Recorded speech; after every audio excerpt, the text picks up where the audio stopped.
Fianna Fáil leader Micheál Martin surprised many in his party and in the country this week. His speech in the Dáil debate on the 8th Committee report backed repeal and abortion with no restriction up to 12 weeks. The Taoiseach is now the only party leader yet to outline his own personal position. The actual wording of any referendum question or indeed legislation we still await. Micheál Lehane reports. A referendum by the end of May or by very early June, should the will of this Oireachtas be to facilitate that. In the depths of winter, a debate has started that's going to run until summer. And already it's clear that abortion remains a divisive issue in households and indeed political parties. If we are sincere in our compassion for women, and if we are sincere in respecting their choices, then we must act. I believe the case for change is justified by the full range of evidence available to us, and I will vote for this change. Thank you, Caithfirlig. But that view is out of kilter with a majority of the Fianna Fáil parliamentary party and the wider party. I hear a lot of talk from politicians who say they have moved on this issue, but it is noteworthy that they seem to have moved in only one direction, and that direction coincidentally perhaps will make them popular with some of the media. Others are planning to act to get their voices heard. I just want to assure that Fianna Fáil supporters and Fianna Fáil voters out there that there is, in my opinion, a majority of the parliamentary party who still are pro-life, and I'm hoping to get those people to come out forth with in the weeks ahead, and then let our supporters know that we are there and that we are going to carry the cause for them. Across the floor of the Dáil, Fine Gael met for 5 hours to discuss this issue on Monday. Still, the party leader and Taoiseach's views are not known. But the range of opinions in the party was clearly demonstrated during the Dáil debate. Is it acceptable to any of us that women are once again left in a lonely and scary place, sending off for a pill to be sent through the post, instead of being able to access medical advice and support that they need? I cannot support any legislation inside this House or outside of it which would see the purposeful destruction of a viable pregnancy. Does it give the people who want no change comfort to know that no change means they get what they want, and to hell literally with everybody else? The reopening of the Kerry Babies case became a backdrop to this week's debate. Many TDs referring to what they called a dark past. It is still a dark country for those thousands of Irish women who either travel to Britain or elsewhere to have an abortion. I remember and can still feel the very toxic atmosphere within which the 8th Amendment was conceived, debated and inserted into the Constitution, and I believe there isn't a woman across this land of my age who still can't feel how that atmosphere felt. However, a number of TDs spoke in favour of retaining the 8th Amendment. I believe that from the moment of conception, I believe that that person is a baby, is a child to be protected. In the same way we'd protect a child outside in the street tonight in a pram if we thought something was going to happen to that child. I just don't agree with abortion. It's early yet, but judging by the long debate in the Dáil chamber, it's clear that the 8th Amendment remains one of the most emotive issues in society. And that Dáil debate continues this week, but of course, Minister, the key question is, what is government going to decide as a question to propose to the Dáil to be put to the people? John Lee writes in the Irish Mail on Sunday today that the Cabinet is going to finalise the wording on Tuesday week, the 30th of January, and that the proposal to be brought by Simon Harris will be that the 8th Amendment of the Constitution will be deleted and that the Oireachtas can legislate in this area of termination of pregnancy. Can you confirm that? I can't, because that's not the case. The government haven't reached a decision on this. The Cabinet have not reached a decision on this. They had a debate on it, all right, and discussion. And the intention would be, before the end of January, if possible, the last Cabinet meeting, I think is the 30th, to be able to resolve this and have bring forward a wording, if possible, that week or the week after. But there's no decision. I spoke to Simon Harris on this yesterday and again today, and there is no decision made because they're still waiting for a lot of legal advice from the Attorney General. Still have to analyse this and see what's the best wording to bring forward. And that's why the Taoiseach, I think, is wise to hold off on his view on this until that wording is presented, because his job as Taoiseach will be to guide this through the Cabinet and bring it through the Cabinet, through the Oireachtas and to the Irish people, because at the end of the day, I think the Irish people will decide this, and that's what the vote should be, and that's what we have to wait and see. So nonetheless, for the Irish people to make their decision. Correct. It's wrong. So to clear so up, you can confirm the Cabinet will be considering the wording on Tuesday the 30th, the hope would be to have it at that stage to be able to reach a decision on this, but it's not true to say they've made a decision. That would be untrue. On the wording. But it is true to say that the advice of the Attorney General so far is that it's not just repeal that should be in the provision, but also a provision saying the Oireachtas can legislate. Is that right? I don't think the Attorney General has given his firm advice on this yet. There's been numerous meetings and conversations with Simon Harris and the others on that as well. But I do not believe that the Attorney General has given a definitive decision on that. There's a lot of different legal opinion out there. We heard debates even yesterday around that. So again, it's not true to say, and I read an article today claiming that advice has been given. It has not. That's my understanding. So the government has no definitive position on whether it should be repeal simpliciter, straight repeal, or repeal and replace with a provision to legislate. Absolutely, and that's a Cabinet decision to have to decide that in the weeks ahead. Lisa Chambers, we saw you there in that report sitting beside Micheál Martin when he made that speech. Presumably you were as surprised as everybody else. What was your reaction, particularly the fact that he hadn't taken the courtesy, many in the parliamentary party would say, to even let his own party know his view in advance? I suppose I wasn't as surprised maybe as everybody, in that obviously I was a member of the cross-party Oireachtas committee that has been dealing with this issue for the best part of the last 4 months, and I would have spoken to the leader about my work on that committee, as I'm sure other members would have as well. So I knew that he was very much considering the issue. I was also aware that he was very much reflecting on matters over the Christmas period, and that he was going to read the report and all of the submissions. And I did think to myself, given what I had heard for the last number of months in terms of the medical and legal evidence overwhelmingly in favour to remove the 8th Amendment, it wasn't a huge surprise that he was in favour of that aspect. I was surprised to see that he went as far as endorsing the report in its entirety, and I very much welcome that. I have to say, on a personal level, extremely proud of him that day as my party leader, and I think he delivered what I would consider to be a very brave, courageous speech, one that was compassionate, it was considered, it was well informed, and it was woman-centred. You might feel proud, but many in the party, not just the parliamentary party but the wider party, they feel betrayed, because it flies in the face of what the party decided at the Ard Fheis. It flies in the face, it seems, of what a majority of the parliamentary party believe. How serious is this meeting of TDs that Bobby Aylward is organising for during the week? Is there going to be a revolt within Fianna Fáil on this issue? No, I don't believe so, and I think obviously there are members within the parliamentary party and the membership that don't agree with that position. Yes, we had an Ard Fheis where this matter was discussed, but we have some 20,000 members, so we haven't had a poll of the party on this.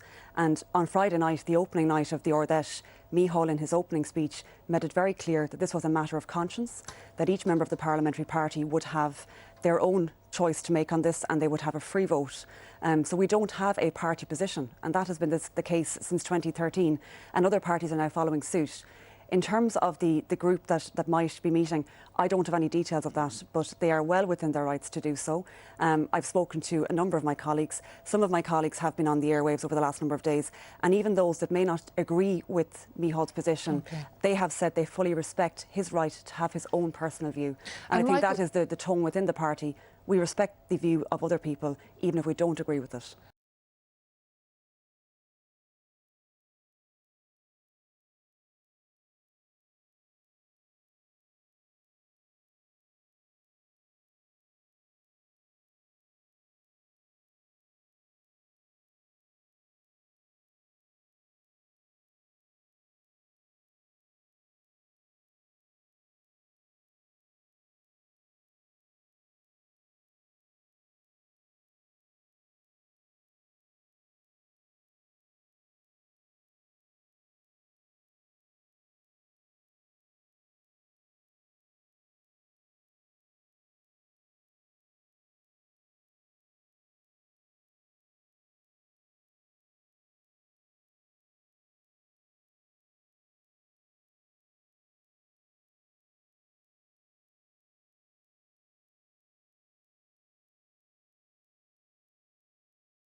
Whatever way people vote, Minister, is it not the case that they will, in going to the polls, it's extremely unlikely that they will understand, because, as you've said, there could be further court challenges. There won't be legislation passed already, because you'd have to have the referendum first. So people will be voting with an awful lot of questions legally and in terms of legislation still unanswered. Is that the case? Yeah, and look, I agree with Pearse, like, that the current situation is not tolerable either, and we have to do something. But the problem that I have is in relation to, we're voting for, as Michael said, a huge amount of known unknowns, and there will be unintended consequences. And the unintended consequences will go back to pre-1983. So the implied right to life, which was there, everybody accepts in 1983 there was an implied right to life. Does that continue, or do the courts have to say that is now extinguished, in which case this 12-week suggestion isn't even relevant? And then the other element that people are being asked to vote for is politicians in the future will have ultimate say in relation to this. It will never again go back to the people of Ireland. That's what I have a concern about.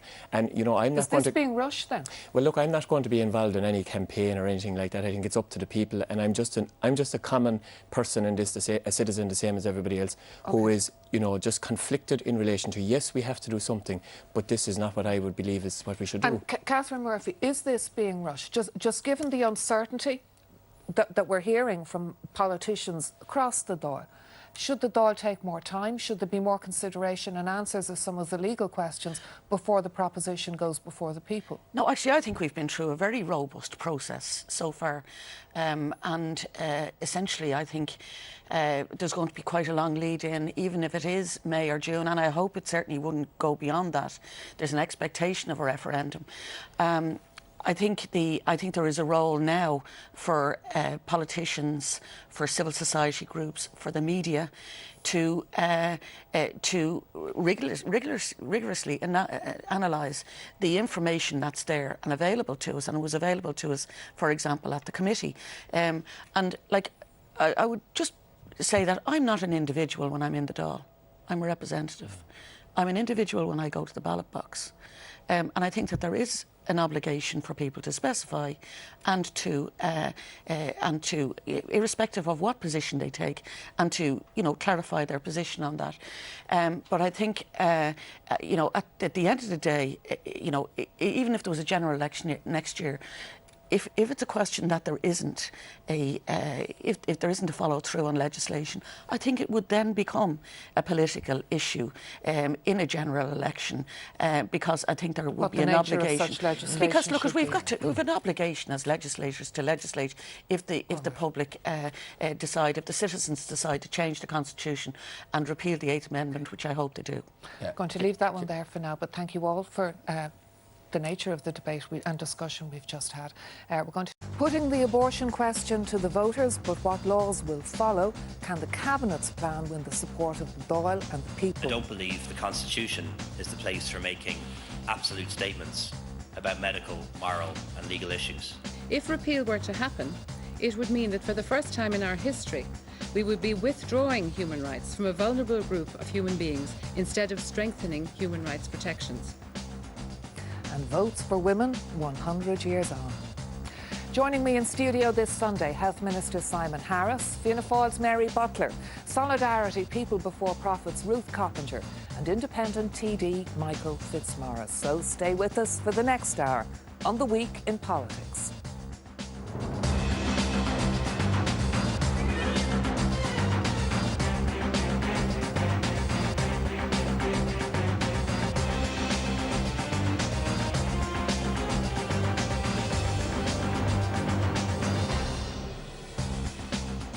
Last Monday evening, the Cabinet decided on a repeal and replace referendum on the 8th Amendment.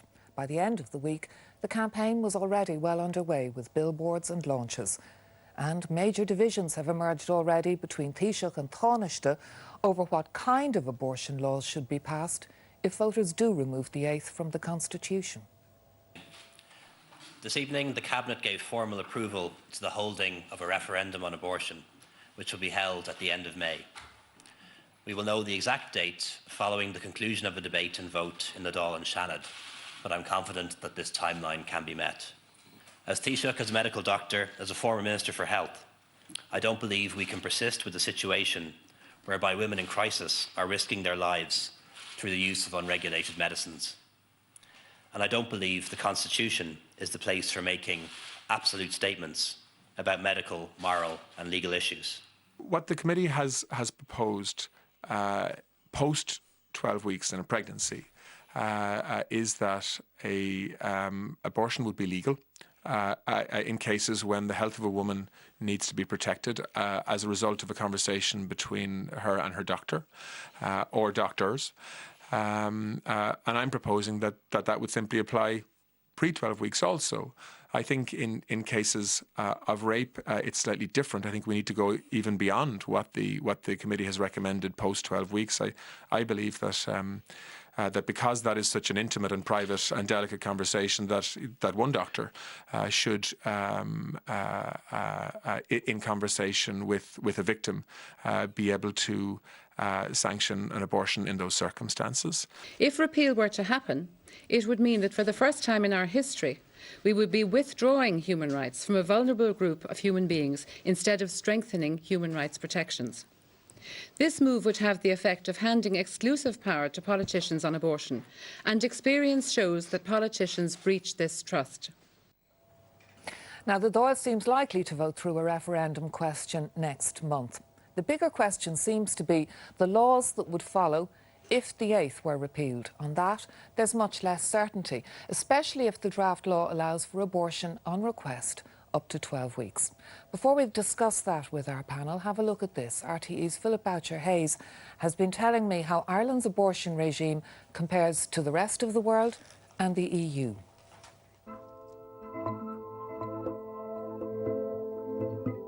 Philip, where does Ireland fit globally in terms of our abortion laws?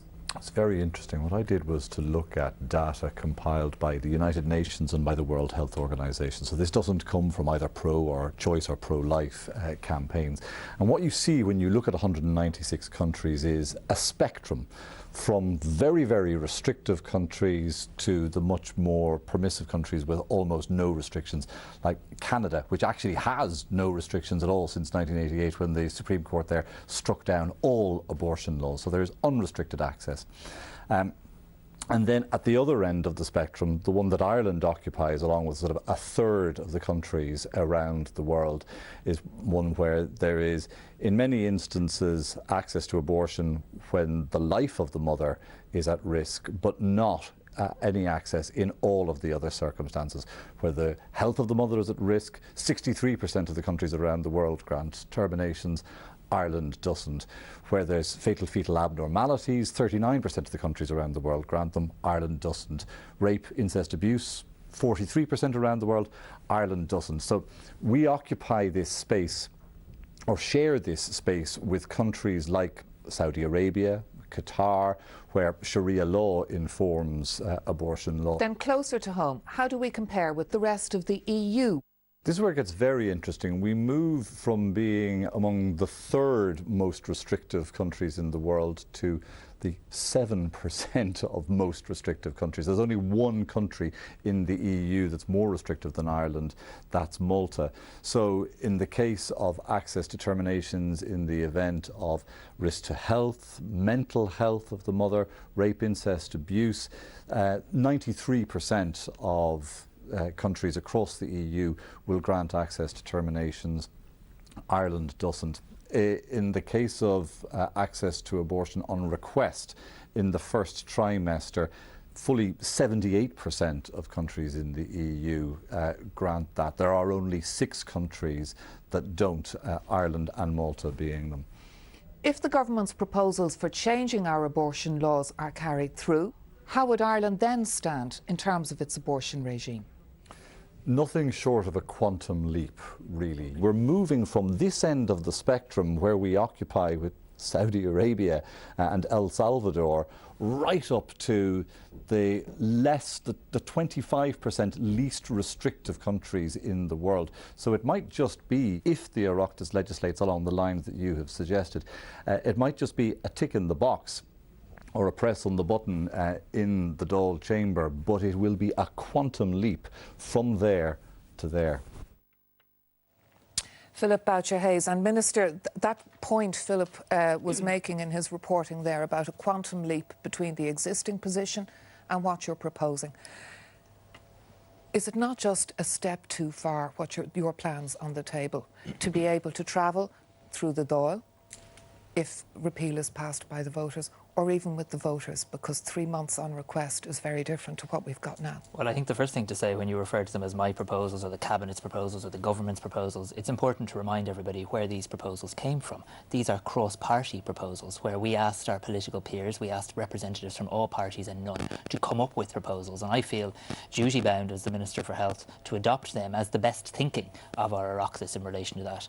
And I think it's very interesting when you do what I've done, which is read their transcripts, reread the transcripts, read the evidence, to see why they arrived at those conclusions. And I think we've seen there's been a lot of talk about uncertainty. We've actually seen a lot of certainty this week. We've seen the Irish government meet and decide unanimously that there should be a referendum on the 8th Amendment, that referendum should be to repeal the 8th Amendment in its entirety, that it should take place by the end of May, and that I should draft, so the Irish people can see, legislation that would reflect the committee's recommendations. So but it's not a step too far, too fast? Not at all, but it's really important to make this point. Whilst a lot of the commentary I'm reading today is nearly suggesting that the conversation is at a very advanced stage, my experience from being out and about in my community over the weekend is that in many cases this is a conversation just starting in homes right around the country, and there's quite a way to go. Nearly 4 months before a referendum. Why don't you assist people in having those conversations? Sure. Because we had the Taoiseach and yourself talking on Monday night, and then we had Simon Coveney coming out with his alternative plan, because he's opposed to laws that would allow abortion on request for the first 12 weeks, and he suggested that in cases of rape it would be a doctor who would decide if a woman went to him and said she had been raped. Is that workable? Quite frankly, I don't know. But what I do know is that the plan put forward by the Oireachtas Committee is workable. And that's why, when we talk about certainty, what is certain is the law that I will be putting before the Dáil will be in line with the Committee's recommendations. Obviously, though, we can't jump from one phase to the next. If the people of Ireland vote to repeal the 8th Amendment, and we can't take that for granted, that's a very big decision people have to make. If they vote to remove the 8th Amendment, then we'll obviously have to scrutinise law like any other law. But what is really, really clear, and what absolutely unites the Taoiseach, the Taoiseach, and myself, every member of the Cabinet, and I would suggest a large majority of people in this country, is that there can be no change for no circumstance if we keep the 8th Amendment in the Constitution. Rape, incest, fatal fetal abnormality, women's health, women's mental health, a child who is raped and has to carry a pregnancy to full term, all of these situations will continue in Ireland if we don't remove the 8th Amendment. So in many ways, what I don't want to see happen, I think it would be really regrettable if we spend the next number of weeks talking about legislation and taking for granted perhaps the major decision that the Irish people have to make. And if the Irish people decide to leave the 8th Amendment in the Constitution, the rest of the conversation is hypothetical because we can't make any changes. Mary Butler, the pro-life campaigning is warning that a vote to repeal is a blank cheque to politicians and it would ultimately lead to abortion on demand. As a legislator, do you agree with them that politicians are not to be trusted to keep firm limits on this if repeal is voted through? Well, I don't think it's actually a fact that politicians can't be trusted, but there is no doubt about it that the arithmetic of Leinster House, of the Dáil, could determine this in the future. And we heard the Taoiseach saying this week, and I quote, "We can't tie the hands of the Oireachtas. There will never be total certainty. Legislation will change as years go by." So I personally would be very concerned myself. So do you agree it will lead to abortion on demand in the future? I think it will, yes. But given that you also support the 8th, and you said at the same time you support the holding of a referendum, again, the pro-life campaigns say these are fundamental human rights, the right to life of the unborn. These are not rights that should be up for a vote in every generation. Well, at the end of the day, it's 34 years since anybody had a choice to vote on this. And I believe people are entitled to have their say. We live in a democratic country. People are entitled to have their say on this. I have no problem there. I personally, in my position as a mother of 3 myself, I have a free vote within the Fianna Fáil party, and I want to protect the life of the unborn child within the Constitution, and I will continue to do that during the campaign. I just feel myself that the uncertainty of what's proposed, and unfortunately what has been lost in this debate the whole time, and I listened to the Minister again there with respect, and what is conspicuous by its absence every time there's a discussion in relation to the committee is the unborn child. The unborn child is not being mentioned, and you have to remember people are saying they're on a journey. What about the journey journey of the unborn child and from conception to birth. We are going to try and talk as fully as we can with every point of view on this programme over the months ahead. I want to bring in Ruth Cappinger now because I want to hear from each of the panellists before we, if you like, have a more general discussion. That point that politicians aren't to be trusted, that we're writing a blank cheque. There are plenty of politicians like yourself who would love to see this go further. Wouldn't you at some point in the future? That is a point that voters will be bearing in mind as they vote. Well, first of all, as the clip showed, Ireland is now currently in line with the likes of Saudi Arabia and some of the most backward regimes in the world. Women have won this right about 50 years ago in Britain and other countries. The Eighth Amendment was an injustice to women, and I think people will vote to correct it and take it out of the Constitution. With regard to what comes after, will they vote to allow abortion on request up to 3 months? Well, already we've seen in opinion polls the middle ground has shifted. The middle ground is now pro-choice. Between 50 to 60% of people have professed support for the 12 weeks on request in at least 2 recent polls.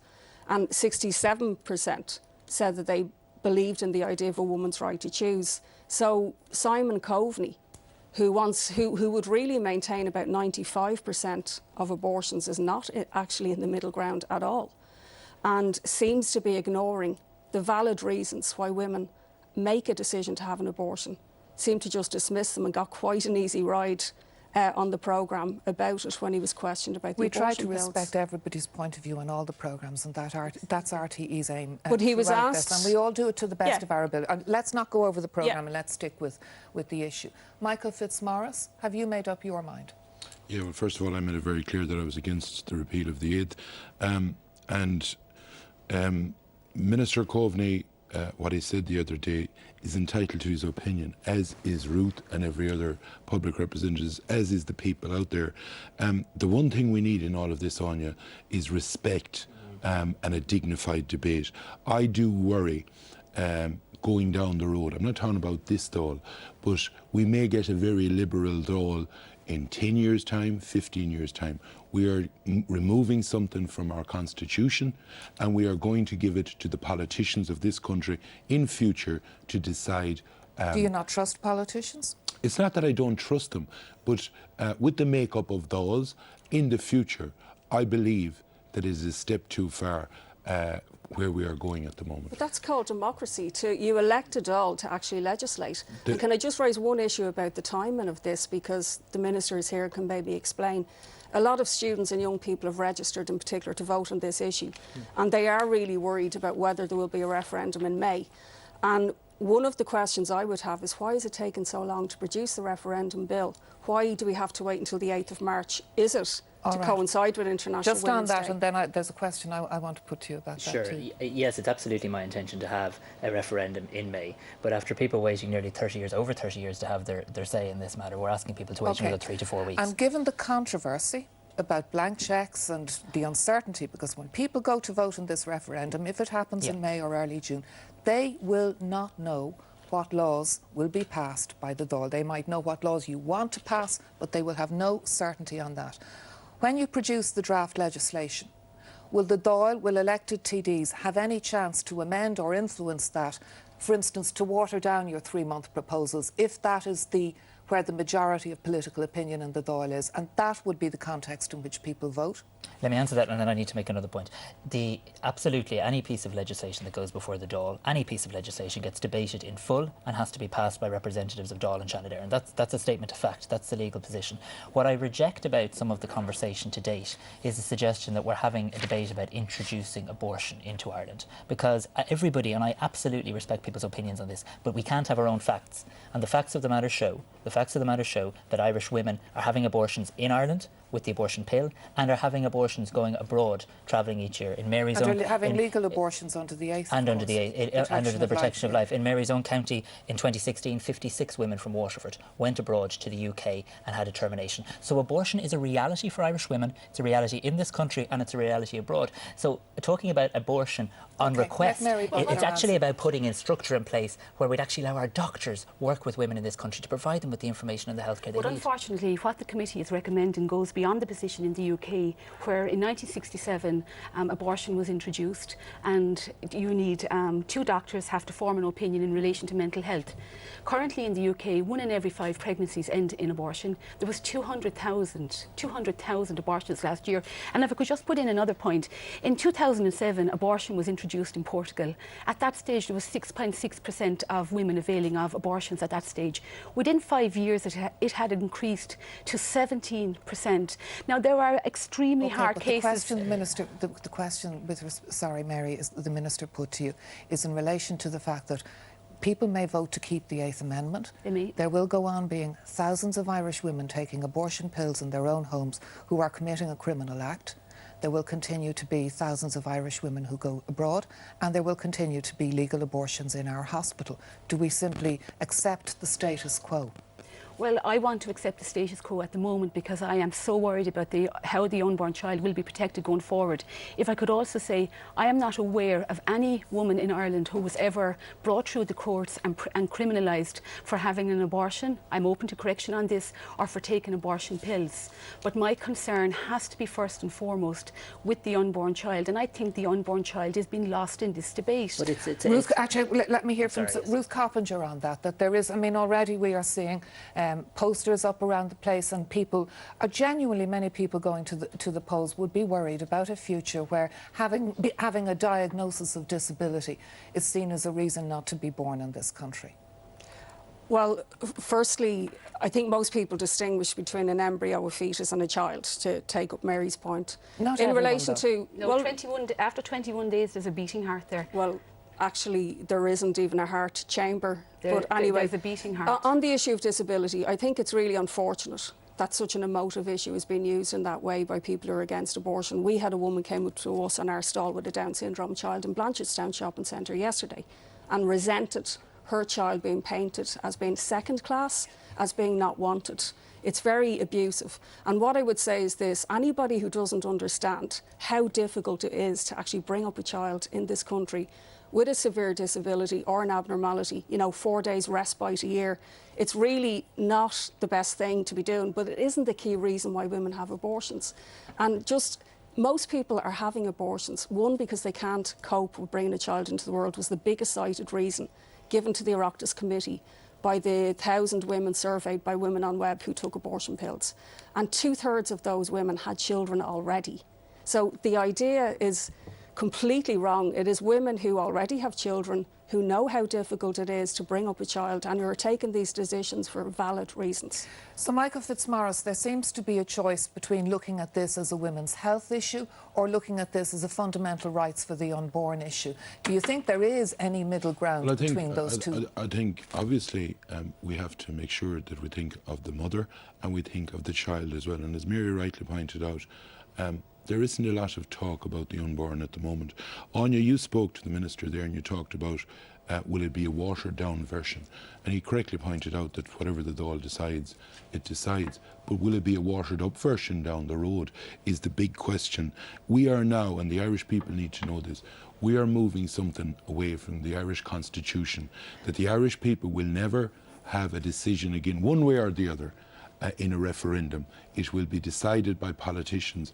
And I fear down the road, and every one of us here that have gone for election, different, you put out your manifesto there in all the different things.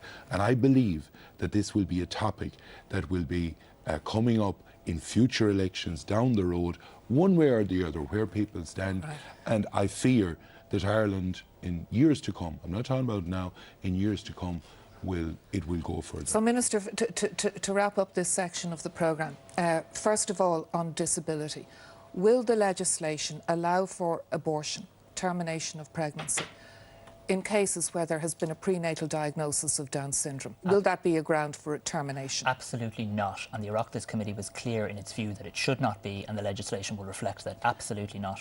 And then the other question, which has been made again and again on the panel here, the question about doubt. And we have seen before in referendum campaigns the doubt, the question of the politicians don't have all the answers to the questions when the voters go to the polls. That can erode majorities very quickly. You're asking people to put an awful lot of faith in this government, in the Dáil, to be able to make this right if you just let us take it out of But the conversation, the actual decision the Irish people have to make is important, but somewhat straightforward. If you want any change in this country, you cannot have the 8th Amendment in the Constitution, and that's legally the situation. We cannot go any further in relation to situations where women are raped, incest, women's health, mental health, or fatal fetal abnormalities if we do not make change. I will be bringing forward legislation that will show the Irish people what it would look like, but obviously the Irish people have to make that decision first. If we don't make change, we will be continuing to block our ears, close our eyes and pretend that abortion is not a reality for thousands of women a year. I can't stand over that as Health Minister. Okay. Can I just say one thing? Very briefly, my understanding Michael, is, Minister, that it's unlimited up to 12 weeks. Am I correct in that or not? I think with no restriction as to no restriction. I think phrases. Is that right or wrong? I don't know what phrases like unlimited and unrestricted mean. At the moment, a woman. At the moment, well, that's what the committee suggested. I was on the committee. What it says is that a woman would have to go to her doctor. Currently, all a woman has to do is download something from Women on Web on the internet. And when the legislation is produced, we will be coming back to that and going through line by line what is proposed in all of that. Thank you all for joining us in that part of the conversation.